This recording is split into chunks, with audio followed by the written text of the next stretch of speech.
The City of Witches, Episode 33, Capo di Tutte Fate, Chapter 7.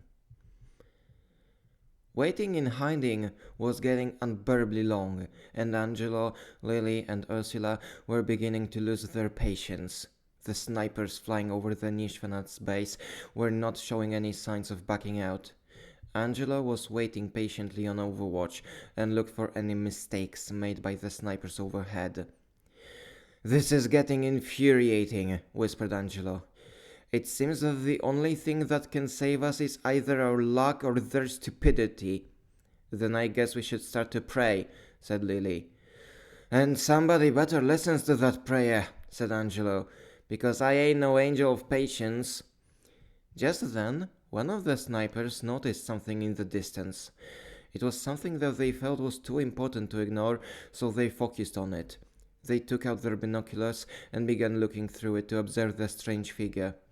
This couldn't have missed Angelo's attention. "Let's go," he whispered. The three ran as fast as they could to reach the base before the sniper lost focus. While running, Ursula noticed an open window. It was probably used by the snipers to fly in and out. She pointed at the window, and they all ran to it. Angelo and Ursula struggled a little to get inside, but ultimately they climbed in. Lily flew inside just after them. They never learned what it was that the sniper was focused on, because they went back to patrol after they had any chance to spot them. The inside of Nishvanat's base was vast and filled with all the different military machines, both stolen and built by his men. All the different constructions made it look more like a museum. "So now we have to find that cannon," said Ursula. "It looks like it," said Lily, and took out its photo. "So let's waste no time," said Angelo. And there was indeed a lot of time to waste, thanks to the base's sheer size. Meanwhile, in a secret command room, there was a fairy who, contrary to the stereotypes about his species, was astonishingly muscular. He was receiving a transmission through the radio. "Is it confirmed?" asked the muscular fairy. "I'm afraid it is, General Shaka," said the voice from the radio. "And there might be 3 of them." "Understood. My men will take care of them," said General Shaka. "And if I see them personally, there will be no mercy." Angelo and Lily were searching through Nishvanat's base, looking for the stolen superweapon. The base was giant and navigating through it was difficult. Not to mention, there were literally dozens, if not hundreds, of war machines, both stolen and not. "It's like looking for a needle in a haystack," said Angelo. "Not if you know what you're looking for," said Lily. "Oh yeah, I think I know really well what we're looking for," said Angelo. "And I can't exactly see how it is getting us any closer to finding the damn thing." "I guess that we just have to look closely at every machine until we find Sunset of the Gods," said Ursula. "I salute your deduction," said Angelo. "The only problem is that there are tons of metal that look the same." "Kalinimia Anpassen is actually very distinct," said Lily. "We'll find it in no time." Just then, someone entered the room. Not just one, a whole battalion of armed fairies flew in and aimed at Angelo, Ursula, and Lily. "Meamenisheya!" shouted the fairy in the front of the formation. "Was that no time calculation skipping fighting an entire fairy army?" said Angelo. "Yeah, probably," said Lily. "Fanny!" shouted the fairy battalion leader. Angelo didn't know what the word Fanny meant, but he soon discovered its meaning, right as the enemy fairies started to shoot their weapons. Sparks of every color perceivable were jumping out of the barrels. The intruders scrambled and hid behind the first covers they could find. The barrage had no end. Ursula panicked out of the chaos. Was it really the reality of the West Moonwing Island? "So this is how you live?" asked Ursula. "What do you mean?" asked Lily.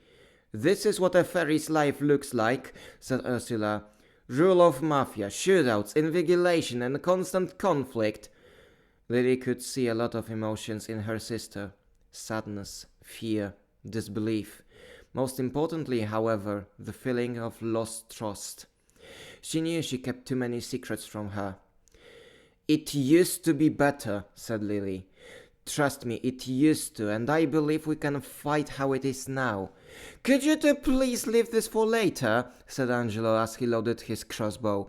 "We're being shot at if you haven't noticed." Angelo blindly shot his crossbow. From the scream he heard, it seemed he hit a soldier, but there still were many. Lily took out her gun and started shooting sparkling bullets herself. "There's too many of them," said Angelo, while reloading his crossbow. "I don't think I can keep them busy much longer." "Not much better on my end," said Lily. "Help us, sister." Ursula had to calm down from her panic, and it didn't come easily. But after a few deep breaths, she quickly took out a figurine. Dracula from Hellsong, a vampire with guns. Ursula put some animating cream on the figure and chanted the spell. "Through blood and earth and flowery seed, I give you life because I am in need. Make the fairies stop shooting at us." The figurine jumped to life and disappeared behind Ursula's cover. What could be heard after that were screams of the fairy soldiers and shots from the miniature guns. Soon the shots fell silent and there were screams of annoyance. Angelo looked out his cover and laughed. Each soldier was pinned to the wall by their uniform. "Now that's a stylish finisher," said Angelo. "Okay, let's go search more." The corridors and hangars in Omiak's base were getting endless. Angelo, Lily, and Ursula were tired of browsing through an uncountable amount of war machines. Just then, Lily saw a familiar machine. "I found it!"